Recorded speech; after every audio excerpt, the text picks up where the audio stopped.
हम चुनाव में खड़े हैं, आम जनता का भला करने पर अड़े हैं। पिछले चुनाव की तरह इस बार भी झूठ की मूठ पकड़े खड़े हैं।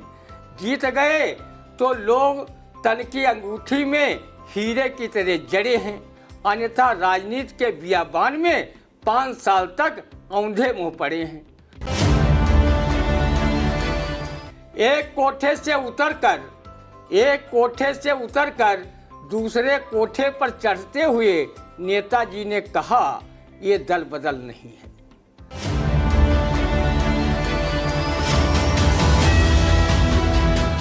नमस्कार, स्वागत है आप सभी का आई इंडिया के खास शो रंदा में। खबरों पर रंदा चलाने के लिए आई इंडिया के स्टूडियो में मौजूद हैं वरिष्ठ पत्रकार, कवि एवं रंगकर्मी ज्ञान प्रकाश सिंह प्रतीक जी। तो प्रतीक जी, आपका बहुत बहुत स्वागत है आई इंडिया के स्टूडियो में।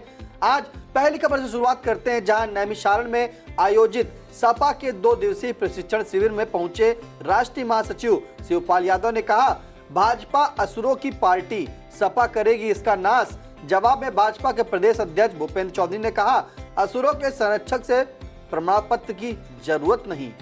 क्या कहता है असुरों की इस राजनीति पर, सुनते हैं रंदा।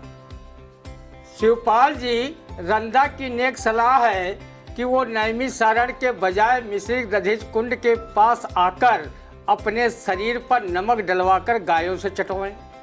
जब कंकाल बच जाए तो अपने भतीजे अखिलेश यादव को दे देना, ताकि वो इंद्र की तरह वज्र बनाकर कथित असुर रूपी भाजपा का नाश कर सके।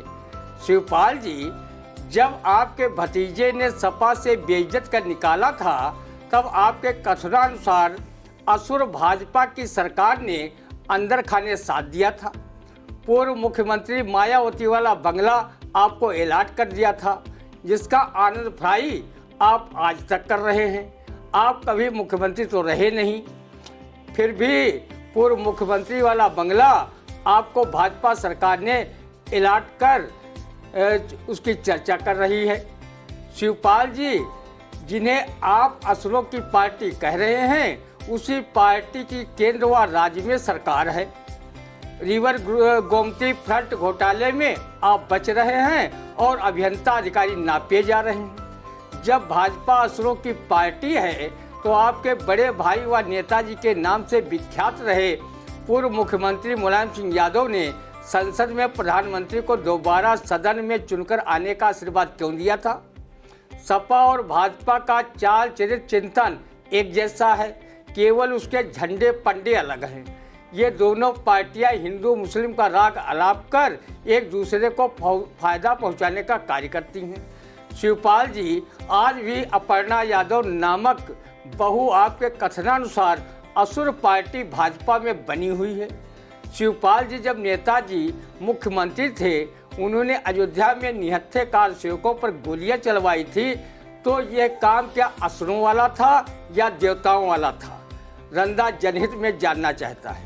भाजपा और सपा की तुलना उसी प्रकार नहीं की जा सकती जैसे कलाकंद और जमी कंद की तुलना नहीं हो सकती। सपा क्षेत्रीय दल है, जबकि भाजपा राष्ट्रीय दल है। रंदा की नज़र में ना सपा दूध की धुली है और ना भाजपा।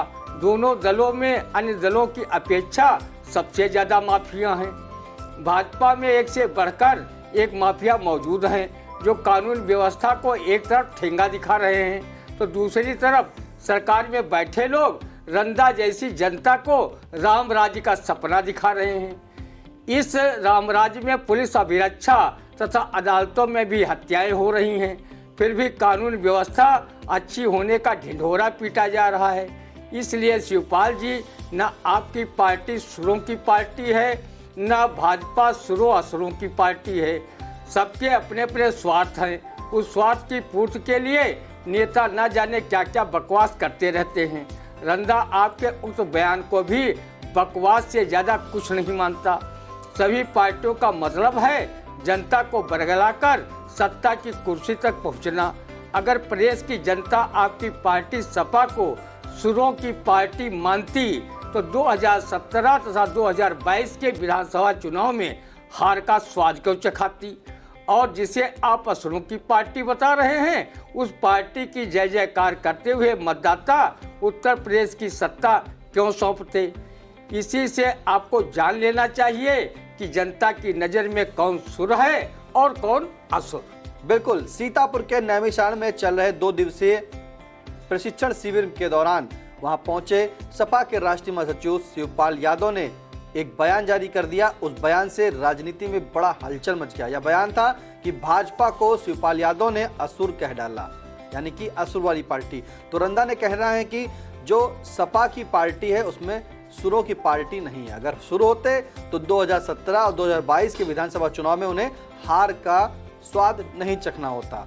और जिसे यानी कि शिवपाल यादव असुरों वाली पार्टी बता रहे हैं, उस पार्टी की जय जयकार करते हुए मतदाता उत्तर प्रदेश की सत्ता क्यों सौंपते।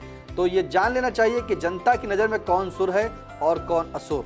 फिलहाल अगली खबर पर ले चलते हैं, जहां SC/ST कोर्ट रूम लखनऊ में माफिया सरगना मुख्तार अंसारी के करीबी संजीव महेश्वरी उर्फ जीवा की गोली मारकर हत्या, 2 सिपाही व एक बच्ची घायल। क्या कहते हैं कोर्ट में हत्या का मामले पर, सुनते हैं रंदा। अब तो रंदा मानने को विवश हो गया है कि बाबा बुलडोजर योगी आदित्यनाथ के रामराज वाले शासन में कानून व्यवस्था इतनी चाक चौबंद है कि अदालतों में अपराधियों को अपराधियों द्वारा गोली कांड में राम नाम सत्य किया जा रहा है। हमारे बाबा बुलडोजर इतना अच्छा शासन चला रहे हैं कि लगता है अब कोई न्यायालयों की जरूरत ही नहीं रह गई है। अपराधी दूसरे अपराधी को ऑन स्पॉट निपटा रहे हैं। संजीव जीवा की अदालत में गोली मारकर हत्या किए जाने के करीब 53 दिन पहले पुलिस अभिरक्षा में माफिया सरगना अतीक अहमद व उनके भाई अशरफ को बदमाशों ने पत्रकार के भेष में ताबड़तोड़ फायरिंग कर उन्हें मौत के घाट उतार दिया था। बाबा जी के राज में अब न्यायालयों का काम बचा ही क्या है। बड़े अपराधियों को पुलिस मुठभेड़ों के दौरान खुदागंज भेजने का काम किया जा रहा है। वही छुटभैये बदमाश बड़े बनने के चक्कर में चर्चित माफियाओं को भरी अदालतों तक में गोली चलाकर उन्हें मौत के घाट उतार रहे हैं। रंदा का मानना है चाहे छोटा अपराधी हो या बड़ा माफिया अपराधी, उसे सजा देने का अधिकार न्यायालय को है। और जब न्यायालय में ही गोलियों से पेशी पर आए अपराधी भूने जाने लगे हों तो न्याय व्यवस्था को अपने आप पर रोने के अलावा और अन्य तरीका ही क्या बचा है। जब सर्वोच्च न्यायालय द्वारा दिए गए आदेशों को सरकार में बैठे लोग अध्यादेश लाकर पलटते हों तो न्याय व्यवस्था की गरिमा बचाने आखिर कौन आगे आएगा। रंदा शासन सत्ता में बैठे लोगों से अपील करता है कि वो न्यायालयों की सुरक्षा बढ़ाएं। जो दुस्साहस अपराधी विजय यादव का अधिवक्ता वेश में देखने को मिला है, वो पूरे सुरक्षा तंत्र व शासन की कानून व्यवस्था को शर्मसार करने वाला है। अगर न्यायालय के बजाय सड़कों पर होने लगेगा या न्यायालय स्वयं में असुरक्षित महसूस करेंगे तो सरकार में बैठे लोग किस मुंह से कानून व्यवस्था अच्छी होने की बात कह सकेंगे। रंदा ने सीएम योगी आदित्यनाथ जी से अपील की है कि वो न्यायालयों की सुरक्षा पर विशेष ध्यान देते हुए अपने खुफिया तंत्र को मजबूत करें ताकि ऐसी घटनाओं पर किसी हद तक अंकुश लगाया जा सके। रंदा ने घायल पुलिसकर्मियों व एक घायल बच्ची के शीघ्र स्वास्थ्य लाभ की कामना करता है। रंदा कभी भी किसी अपराधी माफिया का पक्ष नहीं लेता, बल्कि वो हमेशा उनकी कथनी करनी को बददुआ देता है और चाहता है कि न्यायालय उन्हें कठोरतम दंड दें ताकि नई पीढ़ी के लोग माफियाओं बदमाशों के संपर्क से दूर रहें और समाज में अच्छे कार्य करें। कोर्ट के अंदर हुई हत्या पर रंदा ने कहा कि अपराधी जब अपराधी को गोली से मार दे तो ये न्याय नहीं है। न्यायालय में न्याय होना चाहिए। इसलिए रंदा का कहना है कि उत्तर प्रदेश के मुख्यमंत्री योगी आदित्यनाथ से, योगी जी अपनी सुरक्षा व्यवस्था मजबूत करें, कानून व्यवस्था मजबूत करें, लॉ एंड ऑर्डर को मजबूत करें, साथ ही खुफिया तंत्र को भी मजबूत करें। और जब देश में, जब उत्तर प्रदेश में ऐसी घटनाएं हों जहां पुलिस की अभिरक्षा में ही माफिया अतीक अहमद और उसके भाई अशरफ को पत्रकार के भेष में गोली मार दी गई, वहीं अभी कोर्ट में ही अपराधी जीवा को वकील के भेष में आकर एक अधिवक्ता बनकर उसने उसकी हत्या कर दी। तो यह न्याय नहीं है। इससे जो है समाज में एक अलग मैसेज जाएगा और यहाँ लोग अपने को असुरक्षित महसूस करेंगे। अगली खबर, जहां साइकिल से उतरे पूर्व विधायक राकेश राठौर ने थामा हाथ, सपा नेतृत्व पर लगाया झूठ बोलने का आरोप। क्या कहते हैं, साइकिल पर उतरकर कांग्रेस पर सवार हो गए हैं। आया राम गया राम की तर्ज पर दल बदलने वाले स्वाभिमानी व जिद्दी नेता राकेश राठौर को कांग्रेस का हाथ थामने पर रंदा की ओर से कोटसा बधाई। भाजपा सपा का घर देख चुके राकेश राठौर अब कांग्रेस की भी सदस्यता ग्रहण कर लोकसभा चुनाव में भाजपा सहित अन्य विपक्षियों के साथ दो हाथ करने के लिए तैयार हैं। सपा से उनकी पत्नी नीलकमल राठौर को नगर पालिका परिषद से अध्यक्ष पद का टिकट न मिलने से नाराज श्री राठौर ने अपने पत्नी को निर्दलीय चुनाव मैदान में उतारा। इसका परिणाम ये हुआ कि सपा की अधिकृत प्रत्याशी व पूर्व विधायक की पुत्रवधू रश्मि जायसवाल चुनाव हार गई और भाजपा प्रत्याशी नेहा अवस्थी जीत की बाजी मान ले गई। नीलकमल राठौर को करीब 12,229 वोट मिले। अगर श्री राठौर की पत्नी को टिकट मिलता तो ये सीट सपा की झोली में जाती। अपनी स्पष्टवादिता व स्वाभिमान के लिए चर्चित राकेश राठौर के कांग्रेस में आने से पार्टी में उत्साह का माहौल है। रंदा ईश्वर से प्रार्थना करता है कि राकेश राठौर चिरकाल तक कांग्रेस में बने रहें और अपनी राजनीतिक यात्रा को आगे बढ़ाते रहें।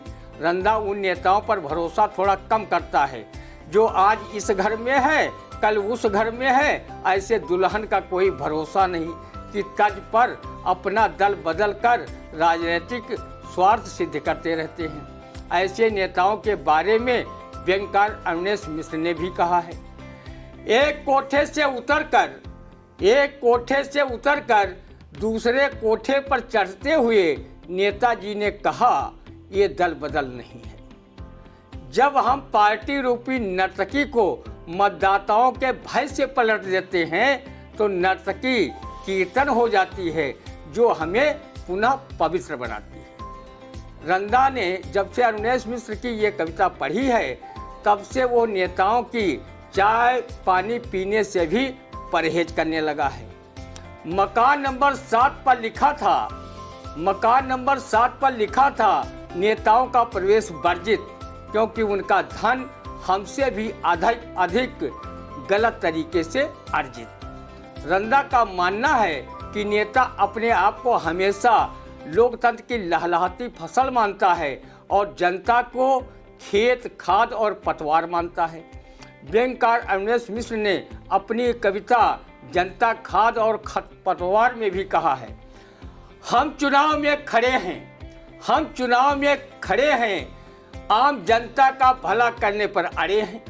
पिछले चुनाव की तरह इस बार भी झूठ की मूठ पकड़े खड़े हैं। जीत गए तो लोग तन की अंगूठी में हीरे की तरह जड़े हैं, अन्यथा राजनीति के बियाबान में 5 साल तक औंधे मुंह पड़े हैं। हम सभी दलों की यात्रा कर चुके हैं, जनता की भलाई के लिए आगे और पीछे से आवश्यकतानुसार झुके हैं, चलते ही रहे हैं, बिल्कुल नहीं रुके हैं। पुरुषों से घिरे हैं, महिलाओं के कल्याण में संलग्न हैं, न रुके हैं और न झुके हैं। वो मेरे मतदाताओं, आपका वोट ही हमारा भविष्य है, आपका वर्तमान है और हम आपको विश्वास दिलाते हैं कि जीतने के बाद भी हम जैसे आज हैं वैसे ही रहेंगे और आप भी जैसे आज हैं वैसे ही रहेंगे। हम लोकतंत्र की लहलहाती हुई फसल हैं, झंडा बरदार हैं और आप सब हमारे लिए खेत हैं, खाद हैं, खरपतवार हैं। पार्टी निरपेक्ष रंदा पूर्व विधायक राकेश राठौर का कांग्रेस में शामिल होने पर बधाई देता है कि हवा में कलाबाजियां खा रही कांग्रेस को मजबूत बनाने का आप कार्य करेंगे। आपकी स्वाभिमानी दल बदल की सोच की रंदा तहे दिल से प्रशंसा करता है। जिले में किसी भी दल का कोई नेता चाहे जितना बड़ा कद पद वाला क्यों न हो, लेकिन राकेश राठौर की स्वाभिमान वाली राजनीति के आगे सभी बौने हैं। जिस रंदा ने जिन कविताओं का उल्लेख किया है, राकेश राठौर जी उन्हें अपने से जोड़कर न देखें, बल्कि जो लोकतांत्रिक मर्यादा को नेता तार तार करते हैं, ये कविताएं उन्हीं नेताओं को सादर समर्पित की गई। तो आपने सुना कि सीतापुर के पूर्व विधायक राकेश राठौर जो हैं, उन्हें अब जो है उन्होंने सपा का साइकिल से उतरकर हाथ थाम लिया है, यानी कि कांग्रेस को ज्वाइन कर लिया है। तो रंदा ने कहा है कि वो कई सभी पार्टियों में गए हैं और इस बार जब पार्टी में आए हैं कांग्रेस की तो उसमें बने रहे हैं। आपको बता दें कि सबसे पहले वो बसपा में गए, उसके बाद भाजपा से विधायक बने, फिर सपा में आए और अब कांग्रेस का हाथ थामा है। और रंदा ने विश्वास दिलाया है कि आप बने रहें और लगे रहें आप, क्योंकि नेता है स्वाभिमानी और स्वाभिमान को जो है बरकरार रखें। तो कैसा लगा आज का रंदा, कमेंट करके जरूर बताइएगा। सबसे पहले आई इंडिया को यूट्यूब पर जाकर सब्सक्राइब करें, लाइक करें, शेयर करें, बेल आइकन प्रेस करें और हर खबरों से अगर रहना चाहते हैं अपडेट तो वाकई आई इंडिया को सब्सक्राइब करें। अब दीजिए इजाजत, फिर मिलते हैं आपसे अगले रंदे के कार्यक्रम में। नमस्कार। JS Singh institute of pharmacy, Parasrai, Dhondhi, Laharpur road, Sitapur. सत्र 2023-24 के लिए प्रवेश प्रारंभ। D Farm, B Farm, PG diploma in journalism and mass communication, PG diploma in computer application.